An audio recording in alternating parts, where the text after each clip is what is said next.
How far would you go to get ahead in your dream job? What would you be willing to change about yourself to get there? I guess the last thing you would think of would be your hairdo, but yet here we are. Hi there, it's Micha. Join me and find out what makes this hair so bad.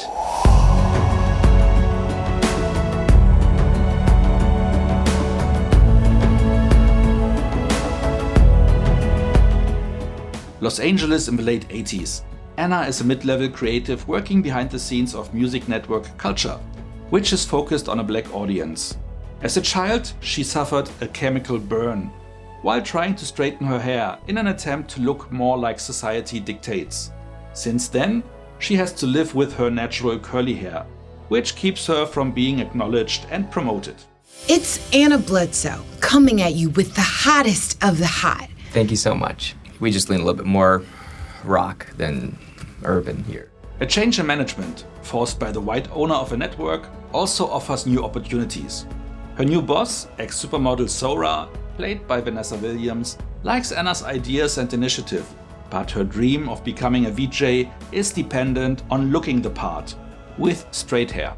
If you went to any other floor in this tower for a job interview, you wouldn't get past reception. One of Anna's friends suggests a weave and points her to the top-tier hair salon to do the painful procedure. She receives a special hair product and the advice to never let the hair get wet. With her new look, she now reaches her goals, including getting her ex-boyfriend, fellow VJ Julius, back into her life. But the weave soon starts to look unkempt, and the hair even starts to move on its own. After she is attacked by her landlord, she learns that the weave is out for blood. Quite literally, so it keeps looking fabulous. And her weave is not the only one out there looking for nourishment. Hey girl. Hey. Did you forget your coat? As she remembers an old folk tale about a girl living on a plantation. The moss-haired girl. She see trees covered in black moss and made herself a wig. Just to find out that it actually was something else trying to control her, Anna has to decide if she leans completely in or fight for her life. I didn't give anything big away in the synopsis, as the movie pretty much introduces the lore about the moss-haired girl via a book that keeps appearing in Anna's hands throughout the movie. She, however, only really finishes reading towards the very end. By the way, I was really happy to see that the organizers of the Fantasy Film Fest keep looking into streaming platforms as source for content.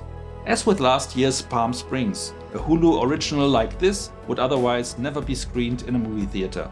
This dark comedy from 2020, not to be confused with the 2013 Venezuelan drama with the same English title about gender identity, deals with a similar issue, the underlying topic of racial identity connected to natural hair, and the ongoing pressure from society to conform to straight hair.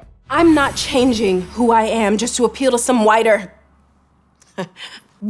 demographic. No one's asking you to change who you are, just the way you look. With a handful of big names in the cast and a strong performance by Lorraine in the lead, the overall acting performance was solid. Seeing SNL alumni Jay Pharoah in one of the lead roles and not even being forced to do voice imitation work was a nice touch too. From a technical standpoint, there is also not much to complain about, though the special effects, especially towards the end, appear to be a bit off, and the according facial impressions of the actors in the center of the effects almost felt a bit laughable, though not intentionally. Bitch, what is you doing? I done seen all the Jason movies. You ain't gotta check to see if she dead. Come on. As a straightforward horror flick / comedy, the film did a decent enough job to keep you entertained over its entire runtime. And all in an almost PG-13 kind of way. No need for either nudity or over-the-top violence, as that would just detract from the message. How you perceive the message is completely up to you. For some it will be too much of a raised finger, as the subtext is not really subtle, though for others it might not be put on thick enough. The main point though is the good intention underneath it all. The constant fight of black people, especially women, to keep their individuality in a world that only allows them to succeed if they comply to norms of beauty propagated by a white majority, is so important that everyone should allow the message to be brought home that directly. It's not that big of a deal. You know how long it took me to get here? I'm sick of this shit. The film also highlights, though, that there should be a fight against the system and not between individuals of a black community, as even if one tries to prevail in the world by bowing to the demand to change, it still is done with the intent to create a better society for the whole community, even if in a perfect world no adjustment would ever be needed. You know, in a perfect world, a woman would be able to wear her hair the way she wants to. I can't fault you for doing whatever it takes to get where they keep trying to keep us from getting. As the only white actor in this movie, Dawson's Creek's James Vanderbeek takes on the role of a network owner, who might have more to do with the plot development as it first appears. Something to bring the whole plot full circle. At the end of the day, the movie will entertain you enough either way, though the fight between moral and horror results in a bit of an uneven total. It also doesn't help that some icons like Laverne Cox and Usher appear in small cameos, which does more to take you out of a story than it does to further it. It's not a great movie, but a nice one, which lands it at a solid 6 out of 10 points. Have you seen the movie too? Do you agree with my rating? Did I miss something worth calling out? Let me know in the comments. That's it.